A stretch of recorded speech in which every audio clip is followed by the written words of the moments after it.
سنو، حضرت سالبہ بن عبد الرحمن میرے کریم محبوب علیہ السلام کے صحابی ہیں، غریب ہیں. غربت بڑی اعلیٰ چیز ہے. ہاں غریبی بڑی نعمت ہے، یہ آزمائش ہے، اس میں کوئی شک نہیں. لیکن قیامت والا دن پتہ چلے گا جب غریب چھلانگ لگا کے جنت میں داخل ہو جائیں گے. امیر تو کھڑے ہیں نا. میرے نبی پاک نے حضرت عبد الرحمن ابن عوف کو، حضور صبح صبح اٹھے تو نبی پاک کی آنکھوں میں آنسو تھے. فرمایا میرے عبد الرحمن بن عوف کو بلاؤ. حضرت عبد الرحمن بن عوف آئے تو حضور نے سینے سے لگا لیا. نبی پاک کھول کے روئے. یا رسول اللہ، حضور کیا ہوا؟ فرمایا عبد الرحمن رات میں نے خواب دیکھی ہے، سارے جنت میں چلے گئے، تو پیچھے رہ گیا ہے، تو پیچھے رہ گیا ہے. میں کھڑا تیرا انتظار کرتا رہا، میں تیرے بغیر جا نہیں سکتا تھا. پھر تو آیا ہے تو تیرا سارا وجود پسینے سے بھیگا ہوا تھا. حضرت عبد الرحمن ابن عوف تڑپ کے روئے، قدموں پہ سر رہا. حضور میری غلطی. فرمایا یار تیرے پاس مال بڑا ہے، تجھے حساب دیتے دیتے لیٹ ہو گئی، تیرے بیگ کھل گئے، تجھے حساب دینا پڑ گیا، تو لیٹ ہو گیا، میں پریشان ہو گیا. حضرت عبد الرحمن ابن عوف نے 100 گھوڑا مال اوپر رکھ کے حضرت عبد الرحمن نے حضور کی بارگاہ میں پیش کیا. کہا یا رسول اللہ یہ. اور پتہ ایک دن کیا ہوا؟ ایک دن سرکار کے وصال ظاہری کے بعد حضرت عبد الرحمن ابن عوف نبی پاک کے گھر کے دروازے کے باہر آ کے بیٹھ گئے اور یوں سر کو پکڑا ہوا ہے، رو رہے ہیں. حضرت ام سلمہ حضور کی زوجہ باہر آئیں. کہا بیٹا عبد الرحمن کیا ہوا؟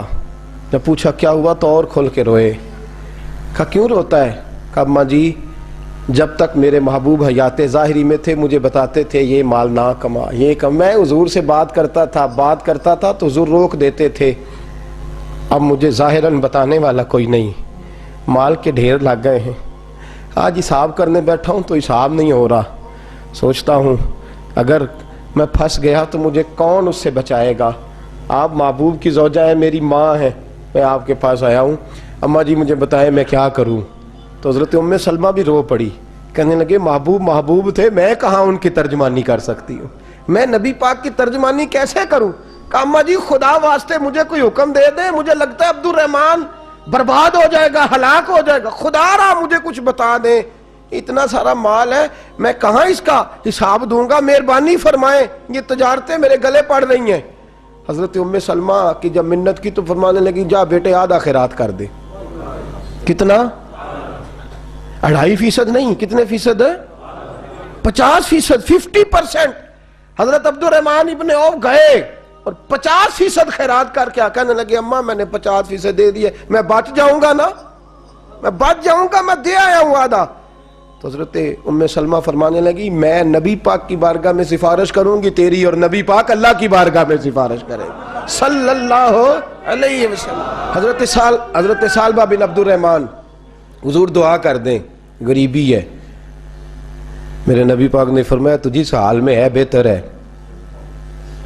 کرتے ہیں حضور نہیں دعا کر دیں. فرمایا تجھی اس حال میں ہے. تیسری دفعہ پھر آ گئے، حضور نے دعا کر دی.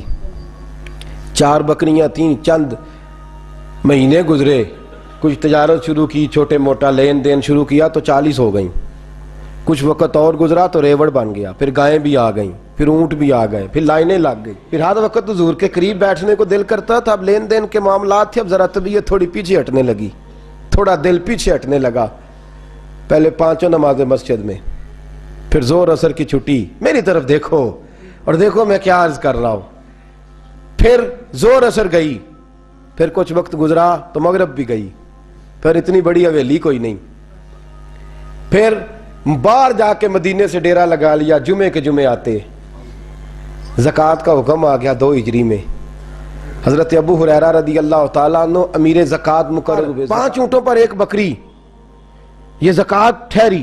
اب جب گئے نا اونٹ گنے اور بکریاں گننے لگے، اوہو 1 کروڑ پہ 2.5 لاکھ کس نے دیا تھا؟ دعا کس نے فرمائی؟ اوہو اتنا، میرے پیسے بینک سے میسج آ جائے گا اتنے کم ہو گئے، اوہو بڑی مصیبت بنے گی. میرے تو خوشی ہوتی ہے جب آتے ہیں تو یہ اب یہ والا میسج بھی چلے گا کہ اتنے مائنس ہو گئے. توبہ توبہ، پریشانی لگ گئی، بڑی طبیعت. انکار نہیں کیا، کہنے لگے حضور سے جا کے عرض کرنا میں خود آؤں گا، اور جہاں محبوبیت ہو وہاں اتنے لفظ بھی بے ادبی ہیں، وہاں ٹھہر جاؤ، سوچتا ہوں سمجھتا ہوں غور کرتا ہوں یہ جملے بھی وہاں توہین ہوتے ہیں، محبوب ہو اور وہاں انسان سوچ سمجھ کی بات کرے. وہاں انسان، بابا بلے شاہ صاحب نے کہا عقل آخ دی چگے نو سام کے رکھ، عشق آخ دے بال کے سیکنا چاہیے دائے. کہا جا کے کہنا میں آؤں گا.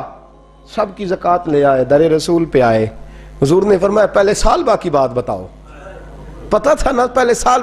حضور اس نے کہا تھا میں آؤں گا. حضرت ابو ہریرہ کہتے ہیں نبی پاک نے ٹھنڈی آہ بھری، آہ ٹھنڈی. فرمایا ہلاک ہو گیا. اس کو کہا تھا نہ اس چکر میں پڑ، ہلاک ہو گیا، ہلاک. حضرت ابو ہریرہ فرماتے ہیں 2 باریک باریک آنسوؤں کے قطرے بھی میں نے محبوب کی آنکھوں میں دیکھے. اپنا ہے نا تو دکھ ہوا یار، میرا اپنا تھا، ہلاک ہی ہو گیا ہے، کدھر چلا گیا ہے.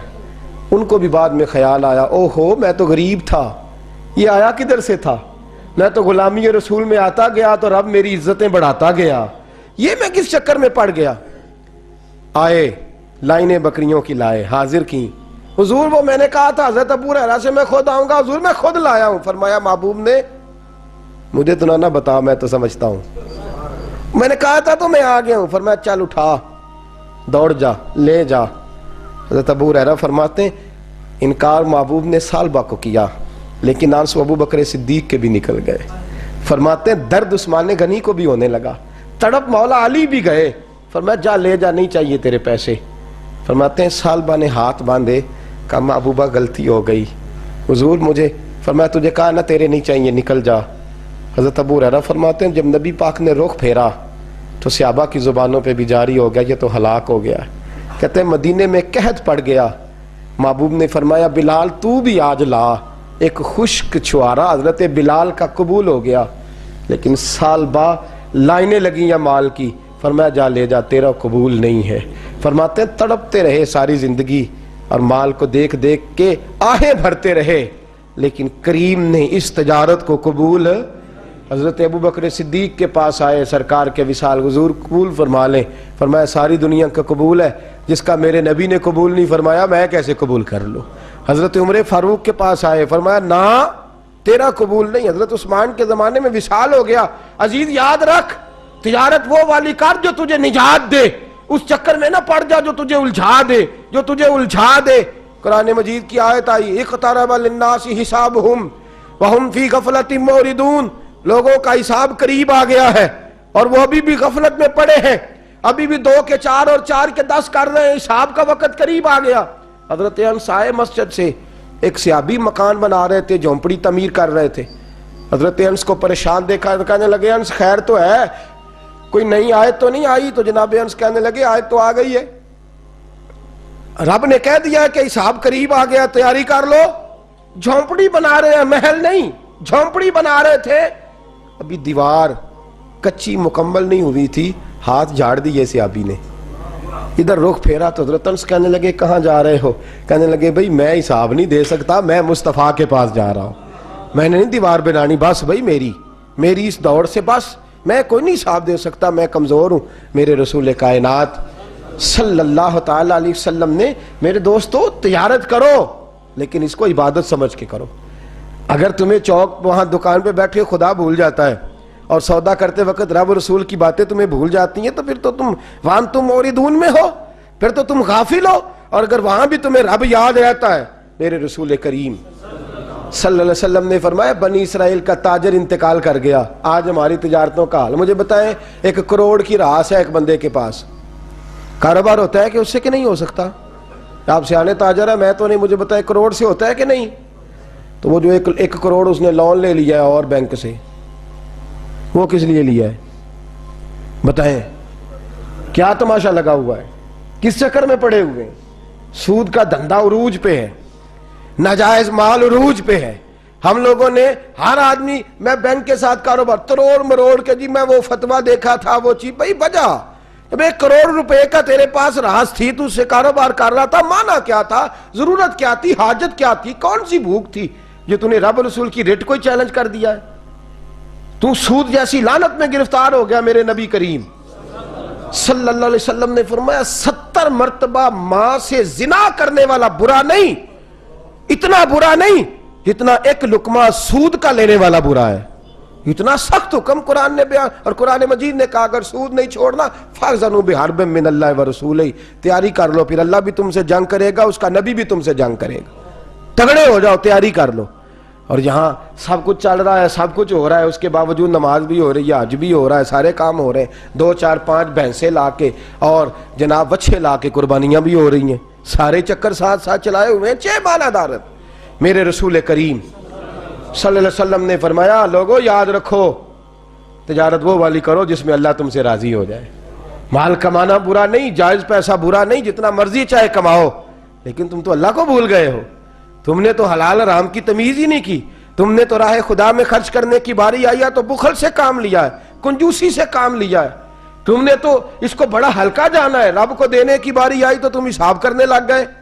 حضرت اسماء کہتی ہے میں نے چند دینار گن کے حضور کو دیے، یا رسول اللہ یہ قبول کر لے، 2 3 دفعہ گنے، حضور مسکرائے، فرمانے لگی اسماء اللہ کی راہ میں گن گن کے نہ دیا کر، ورنہ وہ بھی تجھے گن گن کے ہی دے گا۔ حضور کیا کروں؟ فرمایا اس کے رستے میں بے حساب دے، وہ بھی تجھے بے حساب ہی عطا فرمائے گا، تو گننے لگ گئی ہے اللہ کو دے۔ حضور نے فرمایا بنی اسرائیل کا تاجر تھا، قیامت کے دن اللہ نے اسے معاف کر دیا، جنت دے دی، اللہ معاف کر دے گا، تو تاجر کہے گا یا اللہ میں تو دنیا دار تھا، کس برکت سے معافی ہوئی؟ تو رب فرمائے گا تیری تجارت کی برکت سے۔ معافی کس وجہ سے مل گئی؟ نماز روزے حج کی بات نہیں فرمائی، فرمایا تیری یا اللہ وہ کون سی؟ فرمایا تو بتا، تو جب کہتا تھا وہ تیرا ملازم جاتا تھا لوگوں سے پیسے لینے وصولی کر دے تو ان سے کہتا تھا جس کے پاس ہوئے لے لینا، اور جو مجبور ہوا اسے ٹائم دے دینا، تو کیوں کہتا تھا؟ کہ یا اللہ اس لیے کہ تیرے بندے مجبور تھے۔ فرمایا تو دنیا میں میرے بندوں کا خیال رکھتا تھا، میں آج تیرا خیال رکھوں گا۔ تجارت نے جنت دے دی، تجارت نے جنت دے دی۔ ہم آسانی نہیں کرتے، نرمی نہیں کرتے، بلکہ میں نے دیکھا ہے چودھری صاحب سوٹ لین گئے تھے، انہوں نے آندے نے آ جان کے پیسے تسی لے جاؤ، کہا تو آ جان کے، اگلا لے کے آیا، نال کریڈٹ کارڈ جیب میں ہے، وہ چیک بک ہے، اور کئی اس نے چیزیں رکھی ہوئی، انہوں نے تو لے جا۔ اور غریب عورت بیچاری، اس کی بچی کی شادی ہے، ماڑی ہے نا بی بی، وہ دکان پہ چڑھی اور اس نے کہا وہ والا سوٹ دے، تیرے والا نہیں، یہ اماں تیرے، خدا سے ڈر، اللہ سے ڈر، تو کپڑوں میں بندوں کو تولتا ہے، تو جیبوں میں لوگوں کو تولتا ہے، تو لوگوں کو وزن کرتا ہے ان کا، اماں تیرے والا نہیں، تو کو چھوٹی گل کر، ڈر اللہ سے، تو لوگوں کا وزن بنائے گا، وزن بنانے والا میرا رب ہے، طاقت دینے والا میرا۔ ہم نے مالک دکان کے کرایہ دار ہوتے دیکھے ہیں، اور ہم نے بڑے بڑے تاجر یہاں تجارت کرتے تھے ان دکانوں پہ ملازمت کرتے دیکھے ہیں، بے پرواہی ویک سجن دی جتھے کسے دی پیش نہ جاوے، انہیں تاجاں والے در در رولے، منگتے تخت بٹھاوے۔ اپنی زندگی میں تجارت کر اس رنگ کی کہ تجارت تجھے جنت کے اندر داخل کر دے۔ یہ چند آداب تجارت ہیں۔ آئندہ جمعہ میں بیان کروں گا کہ والدین انتقال کر جائیں تو کون کون سے حقوق اولاد کی ذمہ داری ہوتے ہیں۔ وہ کچھ حقوق میرے اعلیٰ حضرت نے بیان فرمایا۔ میری خواہش ہے کہ آپ سارے جلدی آ جائیں، اور بالخصوص جن کے والدین ظاہری طور پہ اس دنیا سے چلے گئے وہ ذرا زیادہ ہی جلدی آ جائیں۔ کچھ چیزیں ہیں جو ہمیں سیکھ لینی چاہیے، اور وہ ہمیں شروع کر دینی چاہیے جو ہمارے لیے نفع کا باعث ہوں۔ ہمیشہ مدحت خیر الانام میں گزرے، دعا ہے یہ عمر درود و سلام میں گزرے۔ آخر دعوانا